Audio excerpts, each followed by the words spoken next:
podermos adorar o nome do Senhor, pensarmos na obra de Deus e também agradecemos ao Pai por mais um ano de existência desta igreja. Eu quero agradecer ao pastor Amilcar pela oportunidade, por essa bênção, por esse privilégio de estar aqui com os irmãos. Eu sempre tive vontade de conhecer Dourado, sempre. Acho que a primeira vez que eu ouvi falar do trabalho aqui foi numa conferência da AME, acho que lá pelos idos de 1992, 93, lá em Guarulhos. Acho que foi ali que eu comecei a ouvir falar desse lado de cá. E agradeço a Deus pela oportunidade de chegar aqui e de conhecer os irmãos, estarmos juntos compartilhando das bênçãos do Senhor.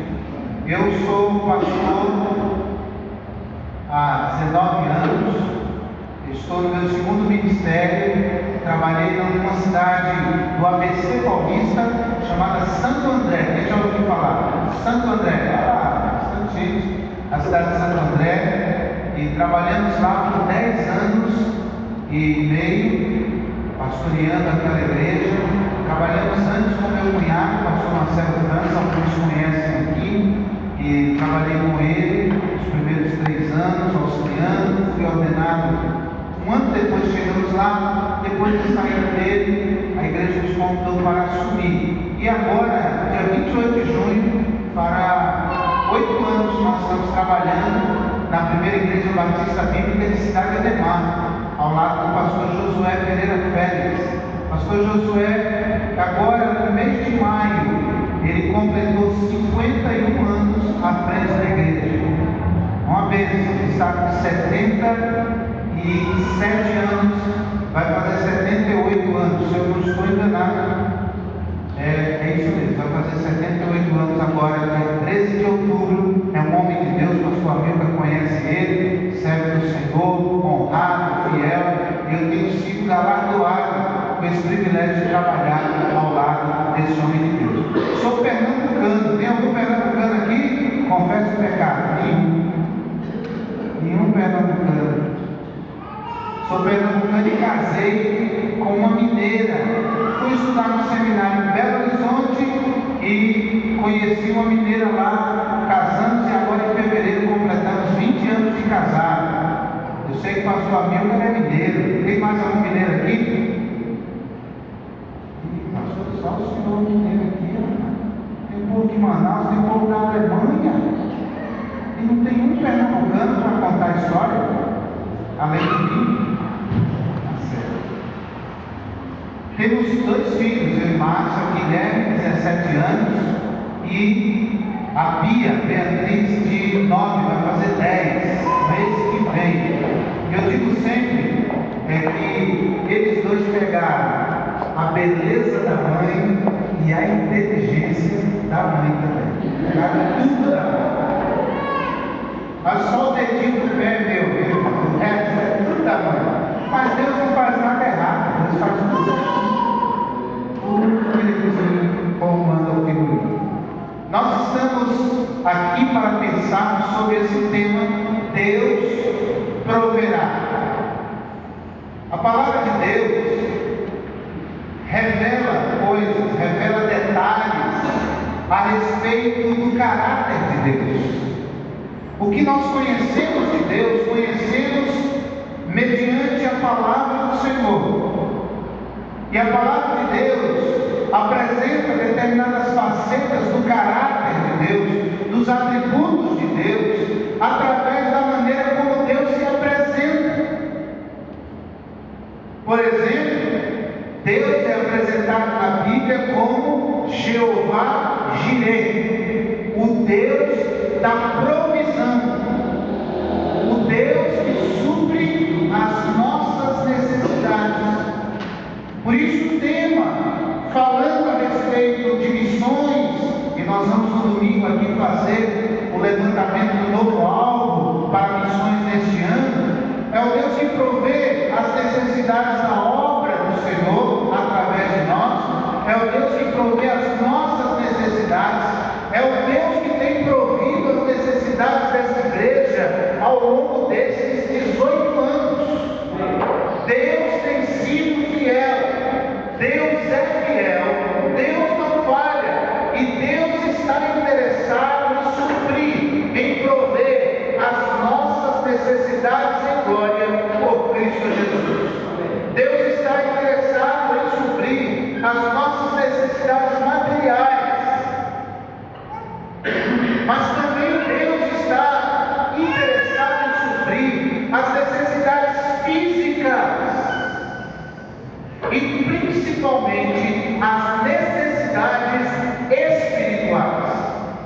você tem uma necessidade, eu tenho a mais absoluta certeza que Deus está interessado em suprir.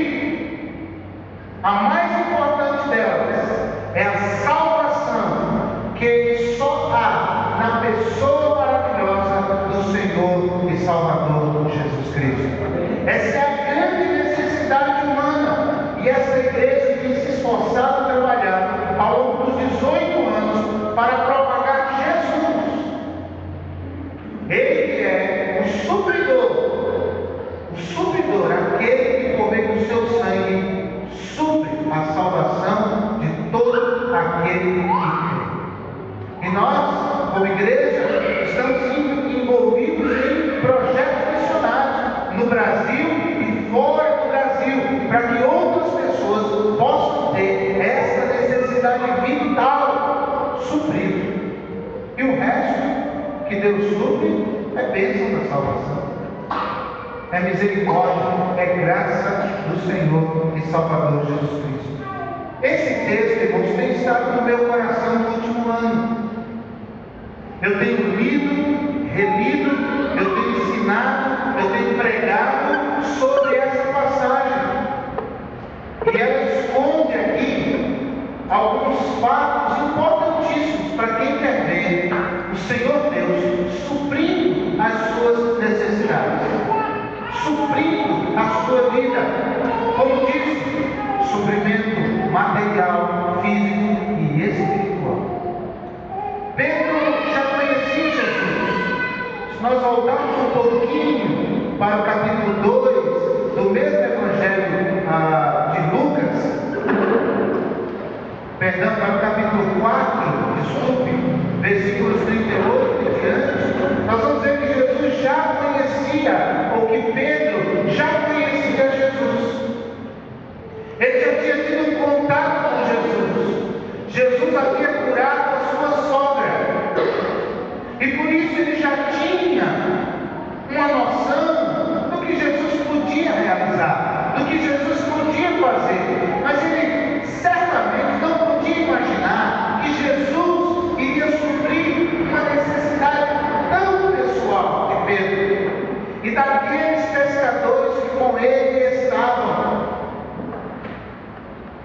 Então eu vou pedir a vocês que se coloquem em pé mais uma vez, por favor, para que nós leiamos essa passagem de Lucas capítulo 5. E vamos meditar num aspecto importante que precisamos aprender, entender e fazer, para que vejamos o Deus provedor atuando em nossa vida. Versículo 1. E aconteceu que, apertando a multidão para ouvir a palavra de Deus, estava ele junto ao lago de Genezaré, e viu estar 2 barcos junto à praia do lago, e os pescadores, havendo descido deles, estavam lavando as redes. E entrando num dos barcos, que era o de Simão, pediu-lhe que o afastasse um pouco da terra, e assentando-se ensinava do barco a multidão. E quando acabou de falar, disse a Simão: faze chamar alto e lançai as vossas redes para pescar. E respondendo Simão, disse-lhe: vamos ler juntos? E Simão disse bem forte: mestre, havendo trabalhado toda a noite, nada apanhamos, mas sobre a tua palavra lançarei a rede.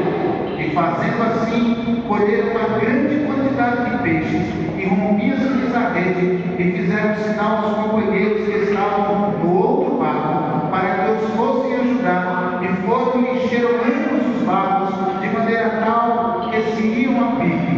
E vendo isto, Simão Pedro prostrou-se aos pés de Jesus, dizendo: ausenta-te, Senhor, de mim, que sou um homem pecador, pois que o espanto se apoderara dele de todos os que com ele estavam, por causa da pesca de peixe que haviam feito. E de igual modo também de Tiago e João, filhos de Zebedeu, que eram companheiros de Simão. E disse Jesus a Simão: não temas, de agora em diante serás pescador de homens. E levando os barcos para a terra, deixaram tudo e o seguiram. Pai eterno, que os nossos corações estejam abertos para receber a Tua palavra e a nossa oração, em nome de Jesus. Amém. Algumas questões importantes sobre o Deus da provisão, sobre a provisão de Deus sobre a nossa vida. Pedro tinha uma grande necessidade. Ele era pescador. Certamente havia aprendido seu ofício com seu pai, Jonas. E certamente ensinaria aos seus filhos essa provisão. Era um homem simples, e um homem que dependia disso. A vida daquela região estava ou girava em torno do Mar da Galileia. O mundo que aqueles pescadores conheciam era o Mar da Galileia.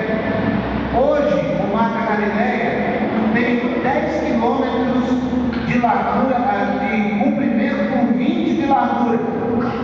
Mas na época de Jesus, os entendidos dizem que o Mar da Galileia era um pouco maior. Alguns estudiosos acreditam, irmãos, que nos dias de Pedro haviam pelo menos 4.000 barcos no Mar da Galileia.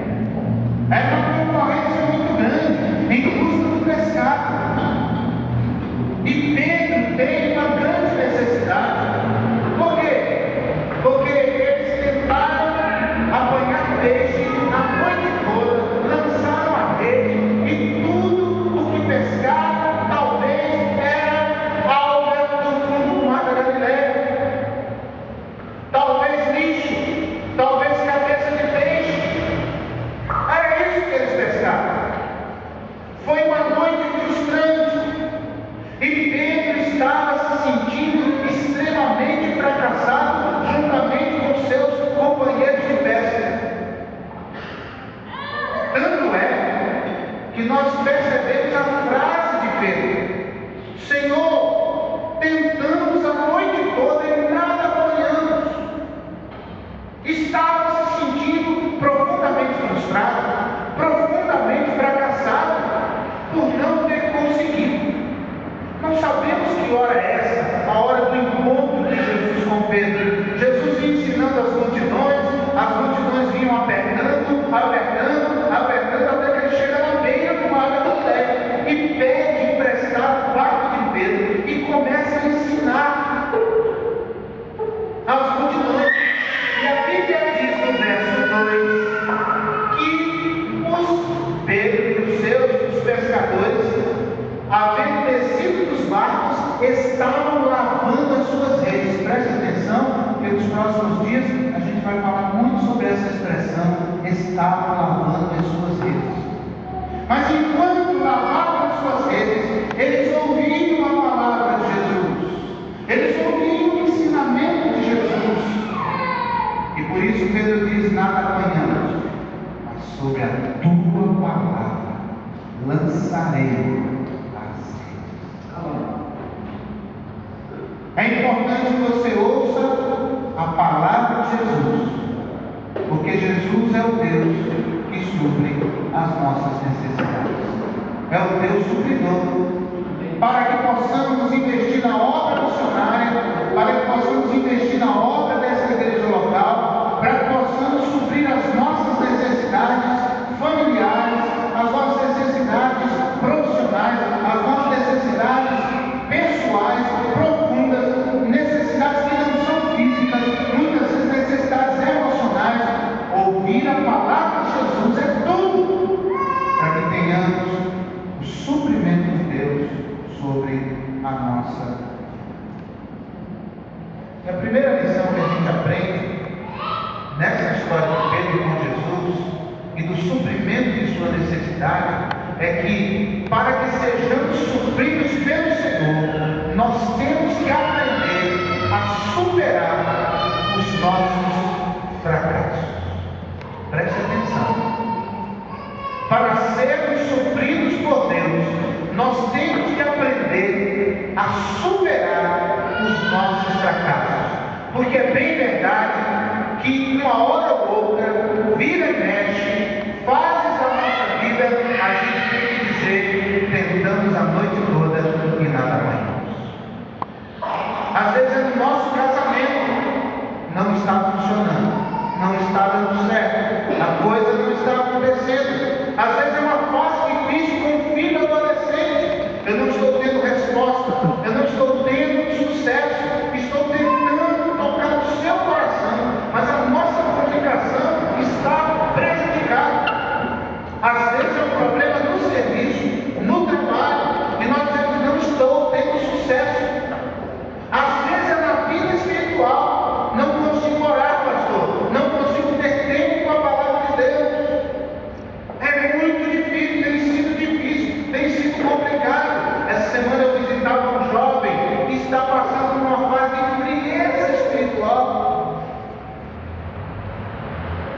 o suprimento de Deus na nossa vida, nós temos que aprender a superar os nossos fracassos. Eu quero compartilhar com você 3 coisas importantes sobre essa coisa do fracasso. Primeiro, reações. Fala comigo.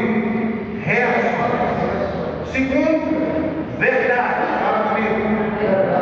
Terceiro, conselhos. Fala comigo. Reações, verdades e conselhos. Vamos repetir? Reações, verdades e conselhos. Em primeiro lugar, algumas reações diante do fracasso.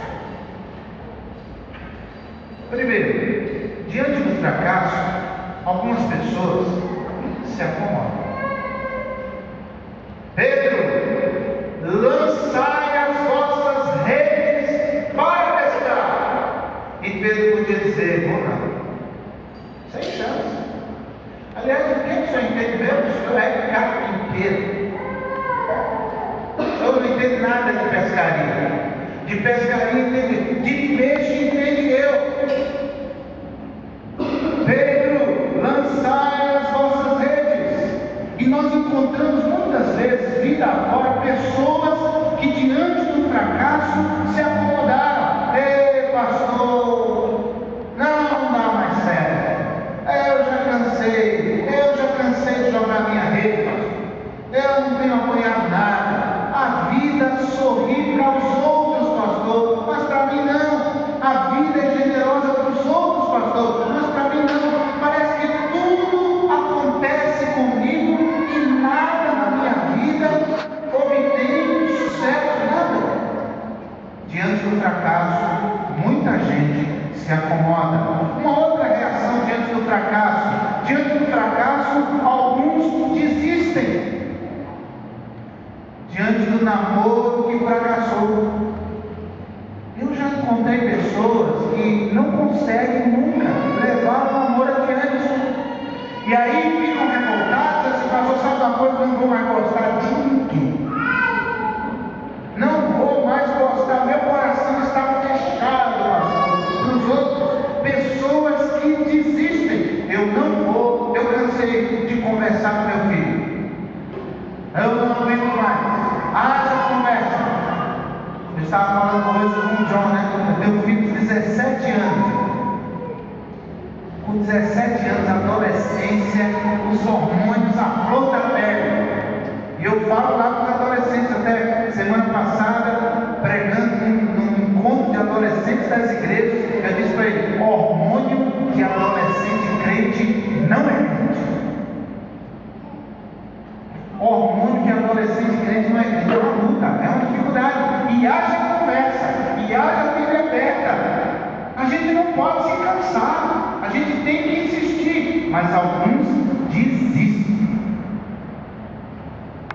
Diante do fracasso, outra reação muito comum: alguns se intimidam. Eles dizem: pastor, eu não vou tentar mais nada. Eu não vou tentar mais nada.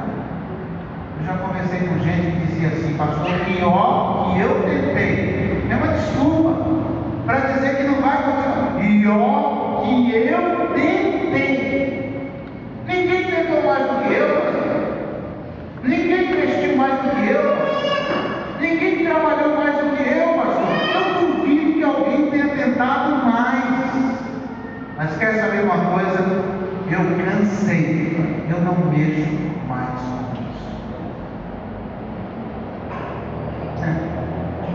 Tem crente que até fala isso em relação à própria igreja. Eu cansei. É muito complicado. Tem gente muito complicada. Eu cansei. Não faço mais nada. Eu vou chegar, vou sentar no meu cantinho e vou assistir o meu cultinho e vou para minha casinha e vou viver minha vidinha. Eu não mexo mais com isso. Se intimidam. Diante do fracasso, alguns se amarguram. Esse é terrível. Quem aqui já esteve diante de uma pessoa amargurada? Nada está bom, reclama de tudo. Quem já conhece gente assim? Meu Deus do céu, sai para lá. Nada está bom, sempre reclamando, desiludido da vida. Eu ouvi o pastor dizer assim: na minha igreja tem uma moça que estava tão desiludida, tão desanimada com a vida, com os fracassos da vida, que ela chegou para mim para reclamar, presta atenção, do cabelo dela. Ela disse: pastor, lá em casa nós somos 6 filhos, são 5 homens e eu a única moça, e os 5 irmãos têm um cabelo bom e eu sou a única com cabelo ruim.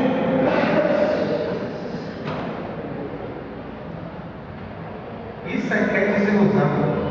Eu sou a única com cabelo ruim, pastor. E sabe o que é que o pastor respondeu para ela? Minha irmã, não existe esse negócio de cabelo ruim, cabelo bom. Existe cabelo. Existe cabelo crespo e cabelo liso. Existe cabelo encaracolado, existe cabelo sei lá o que. Cabelo, não existe cabelo ruim. Eu fiquei contente com isso porque existe cabelo. Olha aqui, ó, as minhas franjas. Existe cabelo. Olha o grau de desilusão que uma pessoa chega diante do fracasso.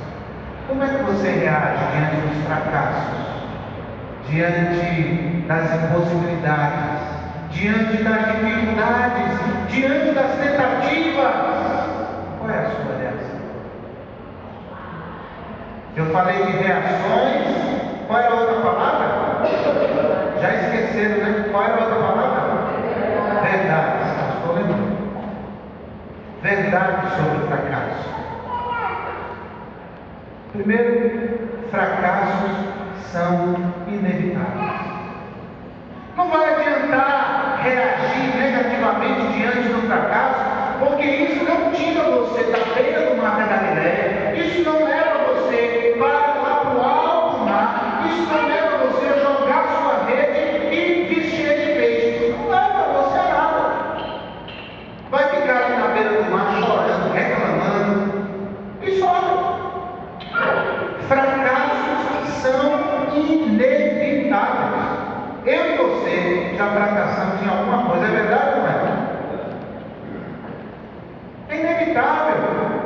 Não tem ninguém que acerte sempre, que seja vitorioso sempre. E por isso a gente não deve pensar: eu sou fracassado, tadinho de mim.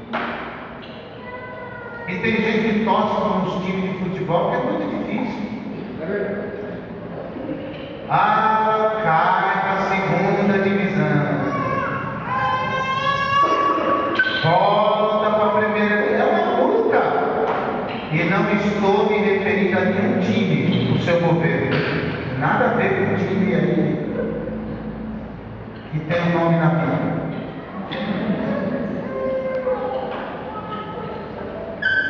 A vida é feita de fracassos, são inevitáveis.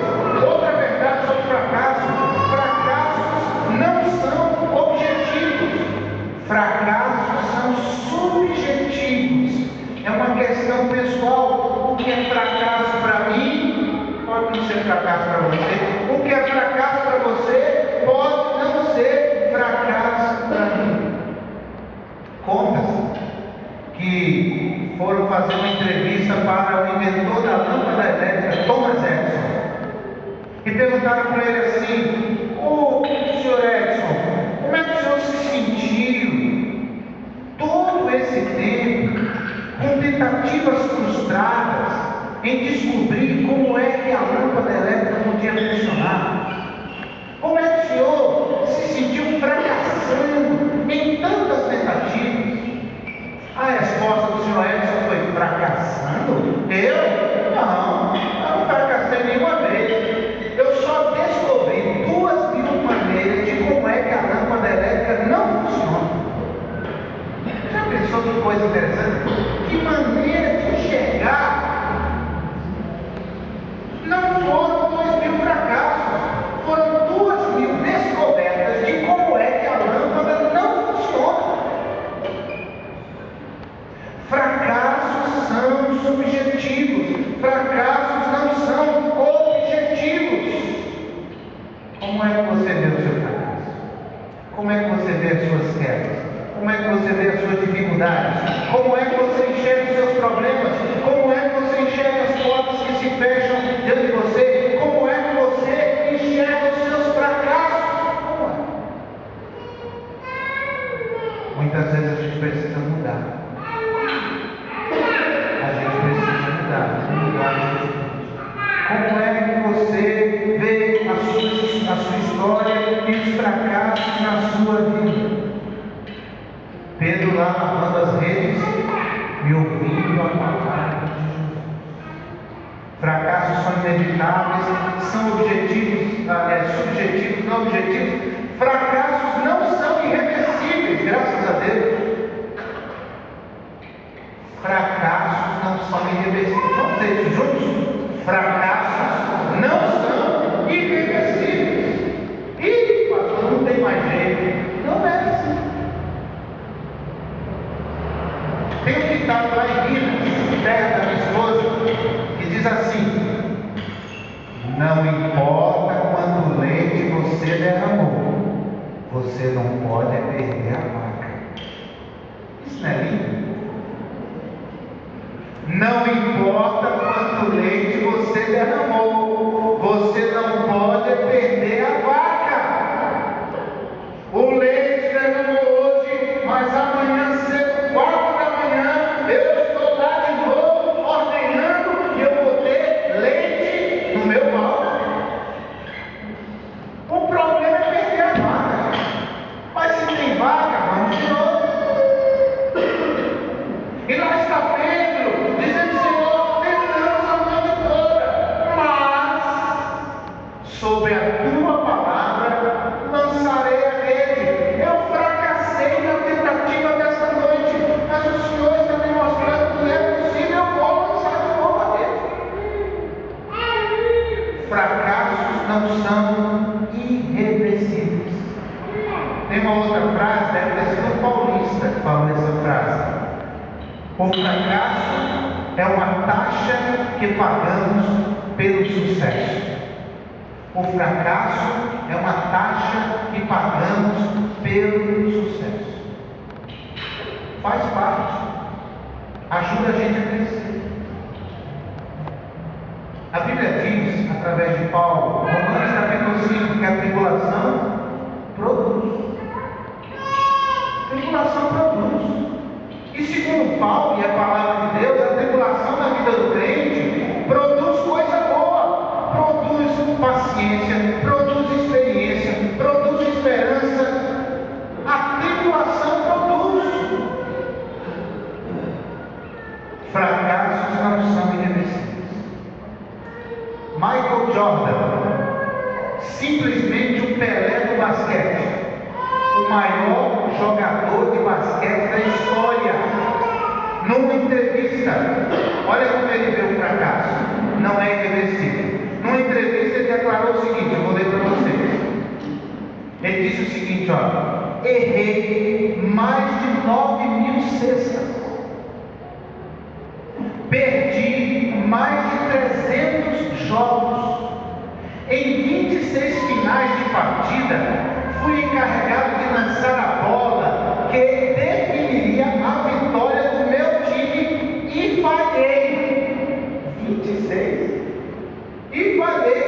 Eu tenho uma história repleta de falhas e fracassos, e por isso minha vida virou um sucesso. Fracassos não são irreversíveis. Essa noite não deu? Lance a rede de novo amanhã. Amém? A porta se fechou hoje, mas olha a Deus, dependa de Deus, faça a sua parte, tente outra vez. No seu casamento, tente outra vez. Nos problemas familiares, dificuldade de relacionamento, dificuldade de comunicação, tente outra forma, busque outra maneira, corra para a palavra. Sempre depois de uma derrota, sempre depois de uma derrota, o treinador do universo nos escala para mais um campeonato.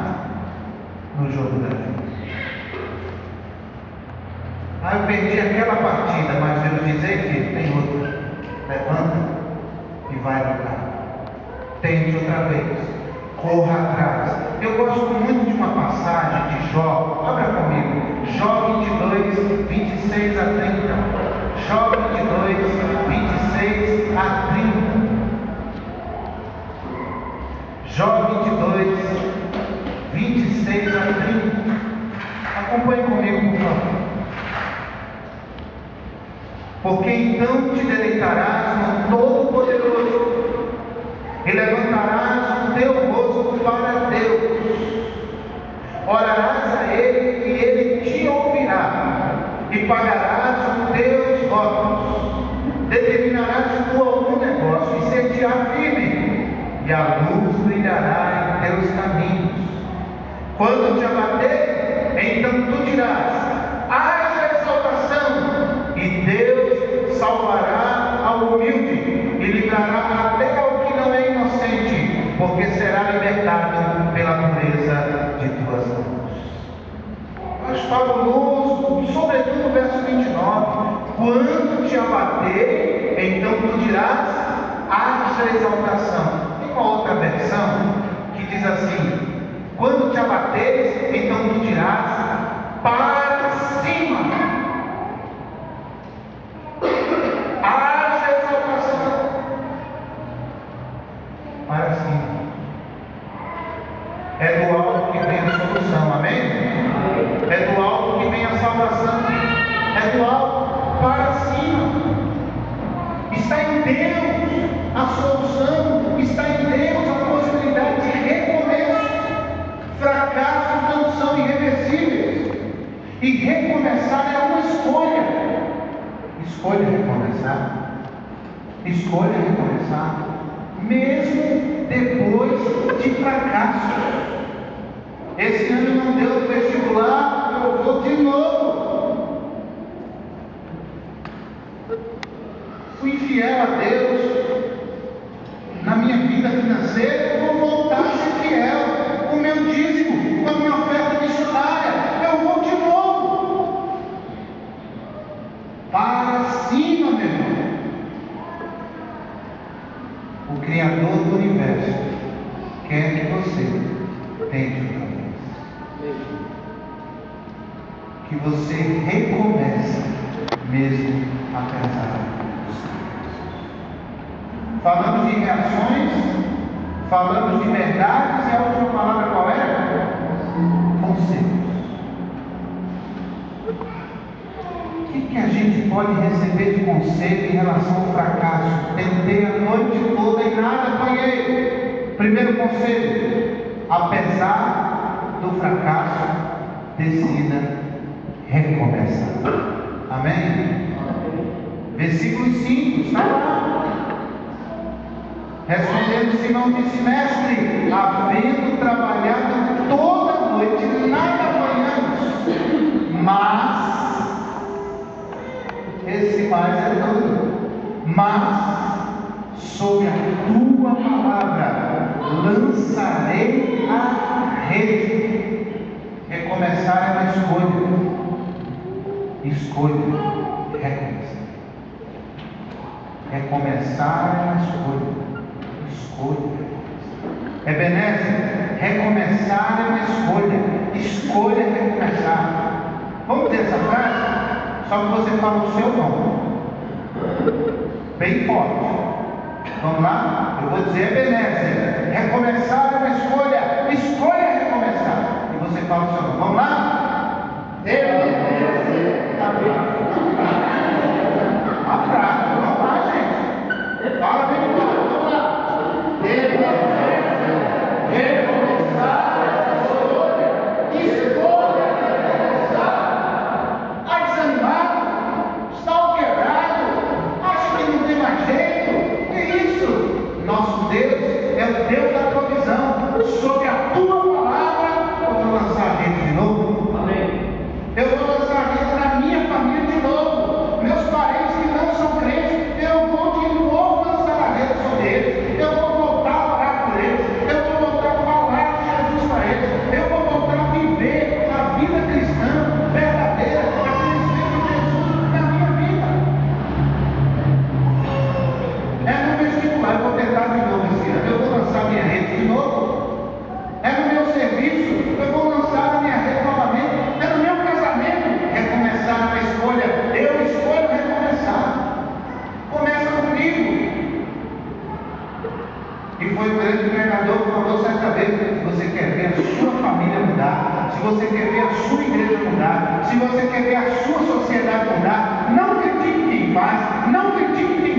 fazer, faça um círculo na terra, ponha-se no meio e diga: Senhor, começa em mim o trabalho, o processo de mudança. Começa em mim. Recomeçar é uma escolha, eu escolho recomeçar. Segundo conselho: apesar do fracasso, não só decida recomeçar, mas avalie a si mesmo. Avalie o que você pode mudar. Avalie o que você pode melhorar. Domingo passado nós terminamos uma série de mensagens sobre famílias que prevalecem. Nós temos 10 características ao longo de 3 domingos de uma família que prevalece, de uma família que vence, de uma família que está firme, que fica firme com Jesus, que vence as intempéries, que vence as tribulações, que vence as tempestades, que ninguém está livre disso. E na conclusão da mensagem, nós dissemos o seguinte: se a sua família dependesse de você para prevalecer, ela prevaleceria. Se a sua família dependesse do jeito que você age dentro de casa, a sua família prevaleceria. Então é um dia de decisão. Eu encerrava a mensagem dizendo isso para os irmãos: é um dia de decisão. Decida o seguinte: olha, se depender de mim, a minha família vai prevalecer. Se depender de mim, meu casamento vai superar essa crise. Se depender de mim, eu vou ser um crente melhor.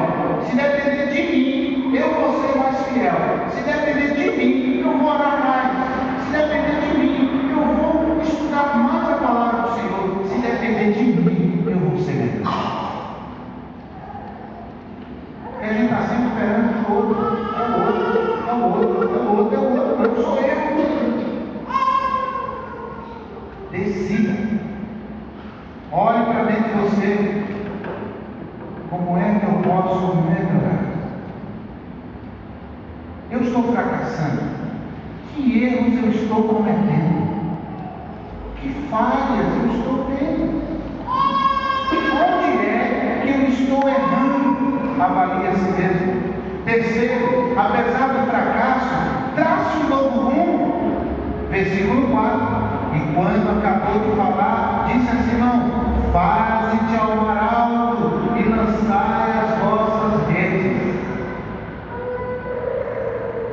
Traça um novo rumo. Jesus diz: vá ao mar alto. Ele dá uma direção, ele dá um rumo, ele dá um caminho. 10 quilômetros por 20 é muito grande. Não deu desse lado, vá para o outro lado. Não deu aqui na beira, vai para o outro lado. Traça uma nova estratégia, mude. Gente, o que muda a nossa vida não é o que a gente sabe. O que muda a nossa vida não é o que a gente ouve. Sabia disso? O que muda a nossa vida não é o que a gente entende. Você pode passar essas 3 noites de conferência aqui e nada mudar na sua vida. O que muda a nossa vida não é o que a gente sabe, não é o que a gente ouve. O que muda a nossa vida é, diante do que a gente sabe, do que a gente ouve, o que a gente decide e faz. Tome uma atitude. Faça diferente. Mude o seu jeito. Peça a Deus para transformar seu coração. Peça a Deus para segurar sua boca, sua língua. Palavra maldita, uma resposta atravessada. Talvez isso está gerando fracasso. Você não tem sabedoria para falar, eu não sei. O que muda a nossa história é o que a gente decide e faz, debaixo da graça e da misericórdia de Deus. Amém? Graças a Deus. Mude de atitude. Deus vai te abençoar. Quarto, conselho: apesar do fracasso, espere obstáculos. Eu digo isso porque devia ser em torno de 10 horas da manhã, 11 horas da manhã. Alguns eruditos que lidam, só eles acreditam, supõem. Não era a hora de pescar. Eu imagino que Pedro olhava para os outros pescadores, né? E ficava: rapaz, jogar a rede. Eu imagino Jesus dizendo para Pedro: lança a tua rede. E aí Pedro disse: sobre a tua palavra lançarei. Vamos lá, pessoal. Aí vão para dentro do barco e vão para o alto mar. E os pescadores, os outros pescadores, dando risada: mas é louco, o que ele vai fazer? Talvez zombaria, talvez risada. Obstáculos. Mas Pedro agiu baseado e estimulado na palavra de Jesus. Essa é a palavra que a gente deve ouvir, a palavra de Jesus. Talvez essa noite Jesus está falando ao seu coração. E você sai daqui decidido e vai encontrar obstáculos, mas não se esqueça da palavra de Jesus. Pedro aprendeu essa lição. Porque lá no capítulo 14 de Mateus, Pedro está no barco com os discípulos e Jesus está andando sobre as águas, né? E Pedro diz para Jesus: Senhor, se és tu, manda-me ir ter contigo andando sobre as águas. E o que Jesus diz? Vem. Opa! E Pedro ouviu a palavra de Jesus. Vem. O que Pedro faz? Ó Pedro dentro do barco. Ó Pedro. Dá licença aqui, Tomé. Dá licença aqui, João. Ó Pedro, ó Pedro andando sobre as águas, porque ouviu a palavra de Jesus. Aí vem os obstáculos, o vento, as águas agitadas no mar de Galileia, e Pedro deixa de ouvir a voz de Jesus para ouvir a voz do vento, e Pedro começa a afundar. Ouça a palavra de Jesus e não esqueça da palavra de Jesus para que você possa vencer obstáculos. E por último, apesar do fracasso, busque apoio e ajuda.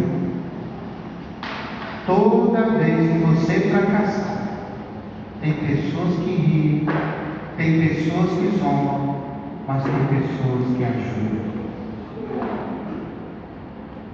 A primeira mensagem que eu preguei numa igreja foi no domingo à noite. Eu tinha lá pelos meus 15 anos de idade. Era um trabalho dos adolescentes da igreja dirigindo e eu era o pregador. E eu preguei, irmãos, retumbantes, extraordinários, 5 minutos. Está cheio do poder de Deus naquela música. Terminou o culto, eu lá na porta, do lado do pastor, nem tinha coragem de olhar para a cara dele. Foi um desastre. E as pessoas passavam, olhavam para a minha cara assim. Mas eu me lembro da irmã Dorina, esposa do pastor Pedro, o pastor já jubilado, foram missionários na Espanha há muitos anos. A irmã Dorina passou por mim, pôs a mão no meu ombro e falou: filho, foi uma bênção. Você já pensou em ser pastor? Não, irmã, eu quero ser músico. Eu queria ser músico. Dorina, aquelas palavras foram uma bênção. Busque ajuda. Tem alguém que vai lhe dar uma palavra boa, amém? Tem alguém que vai lhe estimular? Tem alguém que vai dizer: vamos, meu irmão, fique firme, para cima, olhe para cima. Toda boa dádiva, todo perfeito espiritual, para cima, para que a gente possa vencer os fracassos. Com Cristo, você e eu podemos recomeçar, mesmo apesar dos lábios. Por isso que nessa primeira noite, nós falamos sobre isso. Nós temos dificuldades, nós temos limitações, nós temos impotências na vida da gente, nós temos problemas. Mas nós temos que crer que Jesus é poderoso para suprir, para prover essa necessidade. Quanto é que eu vou dar para missões durante todo o ano? Deus vai suprir. Ouça a palavra de Jesus.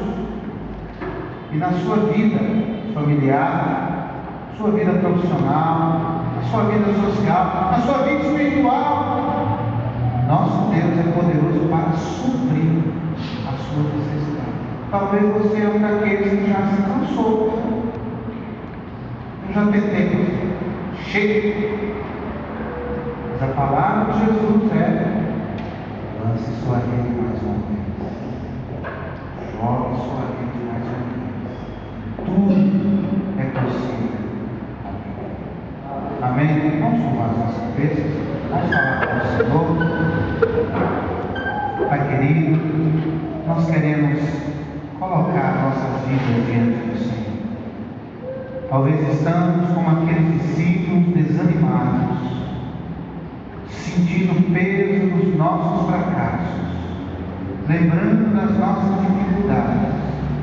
Mas, meu Pai, que nós possamos fazer como eles fizeram, ouvir a palavra de Jesus, dar ouvidos à palavra de Jesus. Meu Pai, que nesta noite seja assim. Nós ainda estamos em atitude de oração, de cabeça baixa, de olhos fechados. Alguém aqui que diz: pastor, eu já sou um crente no Senhor Jesus Cristo. A palavra de Deus falou no meu coração em uma área dessa mensagem, um momento dessa mensagem. Deus tem falado comigo: pastor, eu estou tomando uma decisão, a decisão de recomeçar. Essa é a minha escolha nessa noite, apesar de fracassos, apesar de dificuldades. Pastor, ore por mim, eis aqui minha mão. Alguém assim, eu gostaria de orar por você. Alguém, Deus te abençoe. Amém. Eu já sou crente no Senhor Jesus. Deus falou meu coração esta noite. Eu gostaria de ser lembrado da oração. Há mais alguém? Deus abençoe. Amém. Amém. Amém. Graças a Deus. Amém. Mais alguém? Amém. Deus abençoe. Graças a Deus. Deus falou meu coração. Amém. Graças a Deus. Vejo jovens, senhores, senhoras. Há mais alguém? Eu já sou crente em Jesus, pastor. Deus tem falado ao meu coração. Eu estou tomando decisões nesta noite. Ore por mim. Há mais alguém? Eu vou orar por você. Mais alguém? Agora alguém aqui que não é um crente do Senhor Jesus, ainda não conhece esse Jesus que dá a oportunidade para que nós recomecemos. E você pode recomeçar a sua vida, mas com Jesus no seu coração. Pastor, eu reconheço que eu sou um pecador e que eu preciso de Jesus na minha vida. Eu tenho interesse na salvação da minha alma. Ore por mim. Alguém assim? Eu não sou crente, mas hoje eu quero entregar minha vida a Jesus como meu Salvador. Alguém? Alguém? Nós vamos orar por você. Deus Santo, Pai querido, abençoa esses teus filhos, meu Pai. Que o Senhor os ajude, que o Senhor os fortaleça, que o Senhor lhes dê da tua graça, meu Pai, decisões que estão sendo tomadas aqui, nesta primeira noite, meu Pai, decisões de pessoas que creem que o Senhor proverá, que o Senhor vai suprir, que eles vão lançar a sua rede mais uma vez. É a escolha de recomeçar. Ó Deus, ajuda cada um desses seus filhos, a mim da mesma forma, meu Pai. Dá-me da tua graça, da tua misericórdia. É a nossa oração, com gratidão, em nome de Jesus.